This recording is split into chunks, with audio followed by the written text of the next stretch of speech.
So, hi, it's me, Nathan, and I keep getting asked about this. Sorry it's really windy.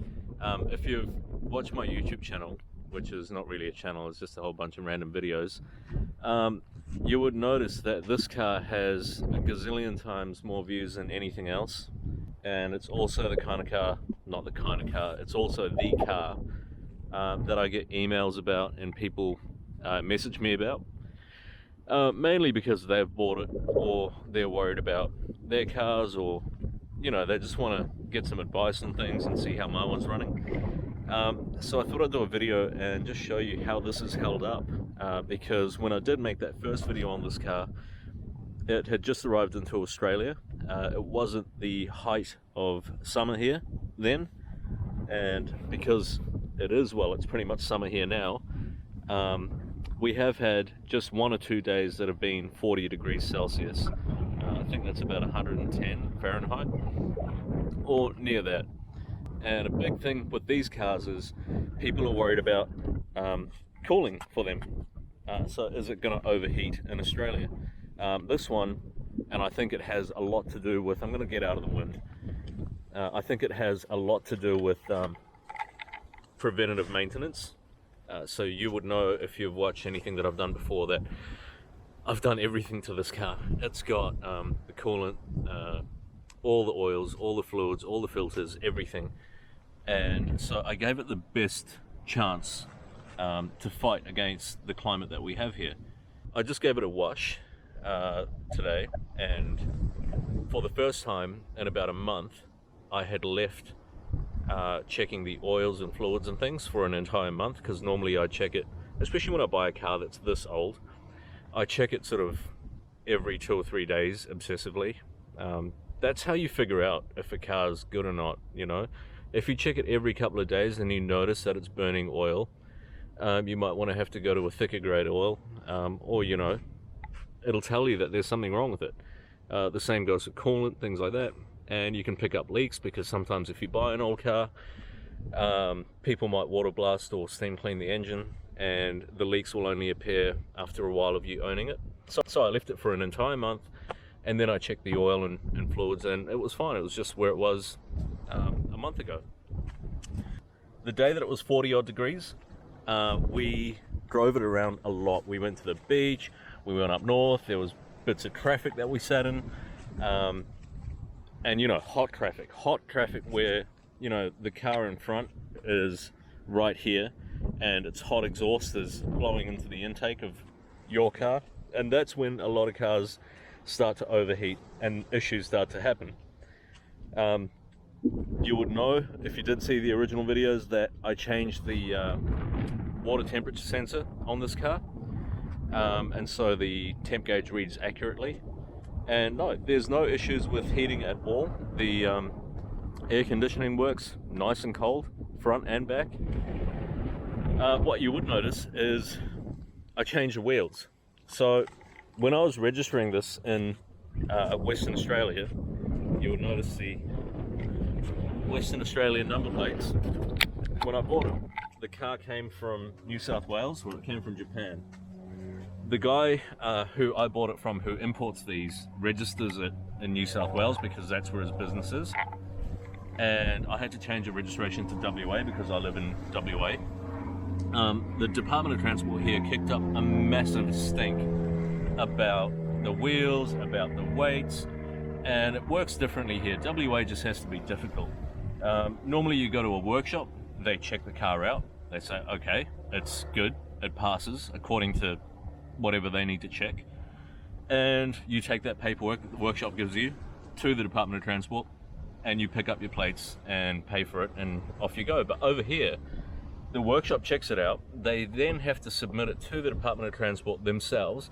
Then there's some guy at the Department of Transport's head office or something who will request further information or approve it or decline it. So in my case, the guy wanted to get pictures of the car. The workshop sent him pictures, and by the way, it passed within 10 minutes of them looking at it. They said it was perfect. He wanted to see pictures of the car, so they sent him pictures, and he said he didn't like the wheels on it. the wheels from the first video.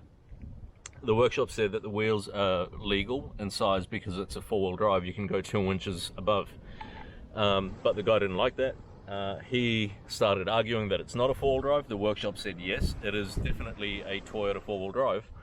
But I think it kind of hurt the guy's ego a little bit. So he demanded that the wheels be taken off it and that he would only approve it once it's on original Toyota 15-inch rims and OEM tires. I couldn't go one size above or below, nothing. He just wanted the original OEM size tires. So I ran around and I found these, luckily. These are 15-inch wheels off of a 2005 Toyota Hilux. And I got all 4 alloys for 80 bucks, so that was a really good score. And then the tires, I also got all 4 tires, which were pretty much brand new. The tread's just awesome on them, for 180. And I just had them thrown on. And anyway, went back to the workshop who checked the car out. They gave me a big thumbs up and sent pictures back to the DOT guy saying here's the original OEM wheels and the tires that he wanted, and kind of gave the guy a bit of a, you know, and well, he didn't like it. I don't know what it was about this that the guy just didn't really like, or he didn't like me, or I don't know what. But then he started to kick up a fuss about it being an 8-seater, and the workshop said it's factory, it's original. But he still didn't like it. He didn't think that it should be an 8-seater. So all of a sudden he went from, you know, his job is to okay cars being registered to, like, you know, chief engineer of the world. And I don't know, he thought he knew better than the guy that designed this car, or the approved inspection people at the government who allowed it to come into the country. You have to get these things approved before they land. And the workshop that did the compliance, which was federally done, so it applies everywhere in Australia. And once, you know, we jumped over that hurdle that yes, it's a factory 8-seater, blah blah blah, he started jumping up and down about the weights. He thought it was too heavy for what it is. And the workshop turned around and said to him, it's a van, what do you expect? It can handle the weight. They designed it to be an 8-seater. But he still was jumping up and down, and I guess he ran out of things to poke at. But the final nail in the coffin for the original wheels on this car was that he told the workshop that he's going to register it as a station wagon. And the workshop said, no, it's a Toyota van, that's a 4-wheel drive. You've got pictures of it. Even the guy was calling it a van. But no, he decided that he's going to list it as a station wagon, and that means that the wheels will be illegal on it, and that my insurance might not pay out if something ever happened to it. And I can't afford to have that happen, you know. So I'm going to keep these wheels on it. Plus, it just happens to ride better on its original size wheels, and there's no scraping or anything. Whereas with the brand new Cooper tires on the 17-inch wheels, it did scrape a tiny bit on full lock. Anyway, I thought I'd quickly shoot this video and just show you around it. The paint's held up. That Turtle Wax hybrid ceramic coating is amazing. It's been three or 4 months, and every time I go to wash it, you know, you put the hose on it and it just beads up like crazy. I'll show you the stereo because in the original video I did not show installing that, so I'll give you a look at it now. And I'm not very proud of it, to be honest. This fit okay now, and it looks alright now, but to get it in here, unfortunately I had to do something that I didn't really want to do, and that is to cut the actual dash fascia. I tried to do the neatest job possible, but to be honest, you can never do it neatly. And you can't get the right stereo size in Australia for these things. They're just a little bit too odd. They don't fit the standard doubled in size. But I decided not to connect the reversing camera because it's so easy to back it up. It's just a slab side. So when you look in the mirror, it's just straight down both sides. And for the reversing camera, if you look in the mirror here, if you don't, I don't know if you can see it or not, but if you look at the rear mirror, the one back there, you can see the lines and the back bumper in that. So it's pretty easy to park this thing. I did put the GPS antenna up there, and the wireless microphone up here. This head unit kind of sucks. It plays music. I've got music connected to its USB that I've just put here. Otherwise you can put in an SD card and whatnot. But it sucks. It's so slow. It's meant to have 2 gigabytes of RAM. And to be honest, if I wanted to just start the engine right now, bring up Google Maps or any nav on this thing and put in a destination and go, it would take about 15 minutes for it to wake up, slowly load the map. You push go, you wait. About a minute later, it'll start doing something. It's really annoying. So the next time I'm in New Zealand, I'm going to go to a Wreckers. I'm going to get an entire new dash base here, and I will bring back a stereo that would fit, and that would just plug and play, which this one is plug and play as well, but this bothers me. It just annoys me. I like doing things properly, and it just annoys me. Other than that, I need to do one more thing, and that is get floor mats, because I don't know what it is with car dealers, but they always take the floor mats. I had a really good look at the pictures of the van before I got it, and it did have factory floor mats in it, but for some reason car dealers just take them out. So the back looks a bit weird. It's still clean, but it looks a bit strange right now because we're actually moving. So we're moving to an apartment on Monday and Tuesday, and so I've put the seats down and moved things around and put tarp down just so I don't damage anything. But other than that, no one's really sat back here. But the aircon works, the sunroofs all work. I had them open today when I was cleaning, and yeah, the interior's held up really well. The tint's held up. I do have to fix the window tint over there. So on this side there's just a little bit of a tear on the window tint, and I assume that's from like a kid or something who would have sat there for probably his whole life and probably just started scratching away at that one window. So I'll get that sorted out one day. Yeah, there's nothing really all to say about it. Since the torque converter lockup video that I did, replacing the sensor because the gearbox was playing up, this thing runs just how I really hoped it would run. When I bought it and it was still in Japan, I was kind of worried because I guess the older you get, you just want a nice car. You don't want a car that's heavily modified. You don't want the crazy sort of lift and light bars and winches and draw systems and all that anymore. You just want a nice car that's a little bit different, that's not rattly, that's not noisy, that's still powerful, that's a bit unique. But you want a turnkey car. You just want to get in, turn the key, and be able to drive it in any weather, in any situation, anywhere. And I was really hoping that this would be that, and I'm so thankful that it is. We just get in it, we turn the key, and we drive it, and it goes everywhere. And the door still latches itself. I didn't really give you guys a far away perspective of this car, and I didn't really like give people a lot of detail into it when I did shoot that video, so I think I'll do that now. Door handle is normal. You pop it, makes a nice noise when it closes, that solid Toyota.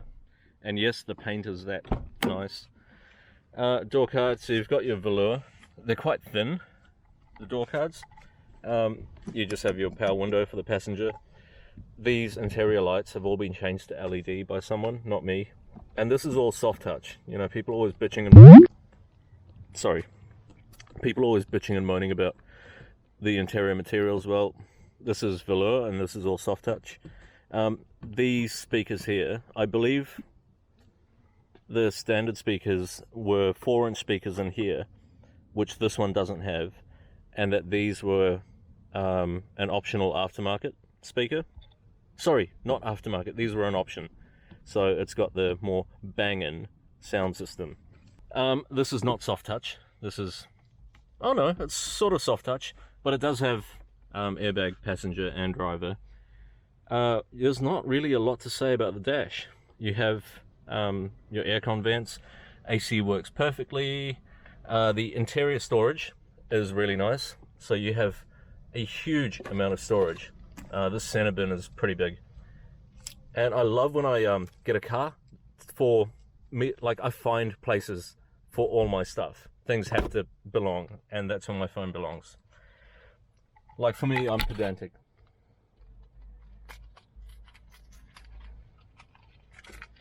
For me, I'm pretty pedantic. Sorry, I just took some gum because I saw it. When I have a car, my wallet and my phone, everything has to live in a certain spot in the car. So, my phone lives here. It's like the perfect place for it.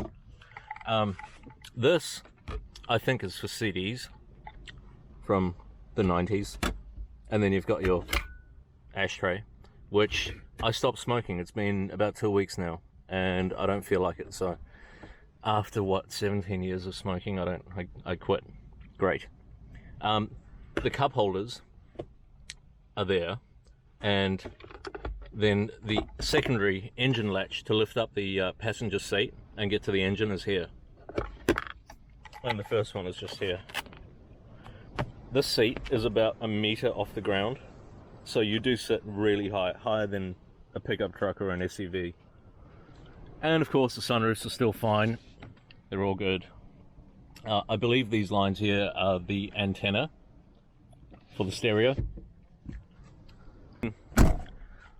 I didn't really show you guys the auto latching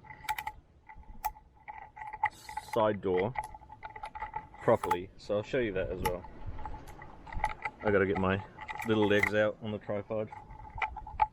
And you haven't seen it drive from far, you haven't seen a further perspective from it, so let's show you the door closed. I hope you can see that because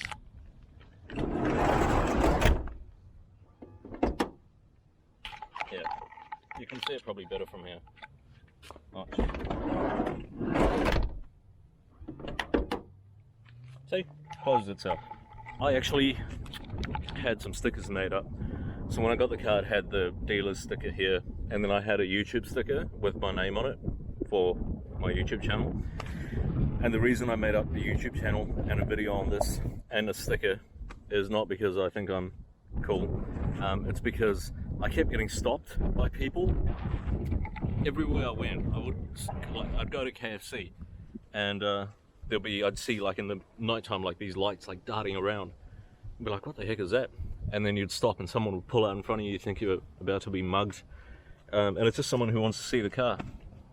2 police officers wanted to see the car because they wanted to get one. Where do I get it from? How much is it? What is it? Oh my god, is it a diesel? What? A turbo diesel? Wow! I want one! So I got the sticker, put it on the back, and I was like, hey, check out this video, it's got all the information you need. Bye! I can't imagine how annoying it would be having a Ferrari or something. Actually no, I worked at Ferrari when I was 16, 17. I know how annoying it is. I got yelled at by a lady at the gas station who thought I owned it. Because she, anyway, it's a long story. Who comes out and yells at a 17-year-old kid because you're struggling to feed your children and you're out there with a Ferrari? Hey, lady, I didn't tell you that. Good enough with that in. So that's where it sucks in air, that's the air intake. And you actually change the filter from underneath this car. So I got rid of the stickers now because it was just looking a bit cluttered. It's still got the GPS alarm sticker, so you can't steal it. But yeah, I'll give you a walk around from like a little bit further away.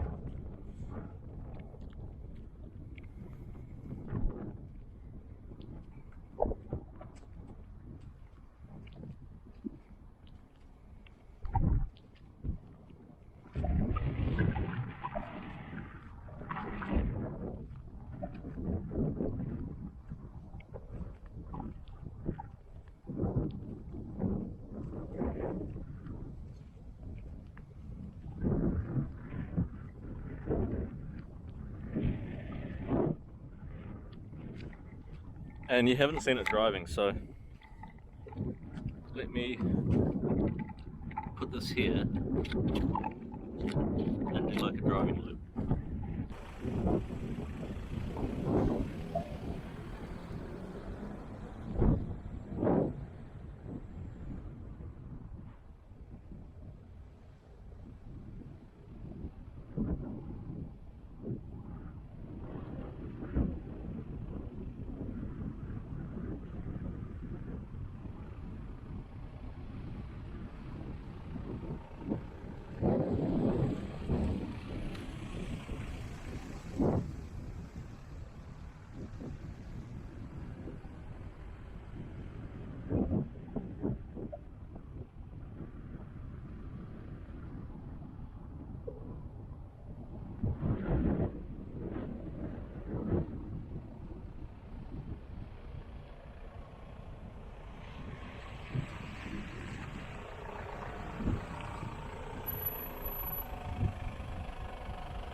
So that's the update on the Hiace. Still runs and drives perfectly, still looks good, paint's holding up, engine's holding up. I know now that it can handle the heat here very easily. The suspension's great. I'm actually looking forward to doing some dirt roads with it, maybe some outback traveling, touring, seeing a bit more of Australia. Hoping to take this up to the Kimberley one day. And I also want to do a standard four-wheel drive challenge where maybe I'll just change the tires to all-terrains and just show you that you don't need a massive Land Cruiser with a 4-inch lift and 35-inch tires to just do normal stuff, normal touring, seeing Australia. I think a lot of marketing, and people have fallen for a lot of marketing, including myself back in the day, where you feel like you need all these products that people are trying to push and peddle. You know, you need like the big lift, you need a bull bar, you need spotlights, you need winches, you need 4 freaking UHF antennas and 2 different types of UHFs, and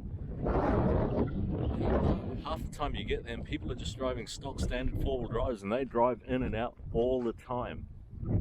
Unless you're going rock climbing or doing some seriously remote traveling, you don't really need all that sort of stuff. And I really want to show that if this can do it with no low range, then, well, you can too. The few things that I do have to do is get some floor mats for it, get a replacement dash fascia from Oreca's, purely just to make myself feel better. I would keep the stereo on it for a little while, but I would sleep so much better at night knowing I have an original dash fascia sitting in a box somewhere, so that one day when I want to convert all this back to original, I can get rid of the stereo and this dash fascia that I had to cut to put the stereo in, and just put the original stuff in. The other thing that I have to do probably next month is just give it an oil and filter change. But before winter hits, or when winter comes, I'll have to take this to the mechanic or do it myself if I have the time and space, because now we're moving to an apartment, to get the glow plugs looked at, because it can be a little bit tricky to start when it's cold. Other than that, this thing is ready to go anywhere, anytime, and it's just a really nice everyday daily driver car. Aircon, you sit up nice and high, you've got great visibility all round, and with the tints and the weather shields, it's just really versatile. And you've got nice air conditioning. You know what, I was thinking of reasons as to why I would buy something else to drive around, and you know, COVID has jacked the prices on all four-wheel drives pretty much, and as well as vans and Land Cruisers, things like that. And I actually did think for a while, hey, you know what, I could sell this and make a pretty hefty profit. But to be honest, the kind of versatility that this car gives you, the ability to take things and people and whatnot, and just the driving experience, I love it. I can't sell it. I think I will have this car for a very long time. All right, that's the update on it. I have no idea what I'm saying. I didn't plan for this. I was just bored. So yeah, see you.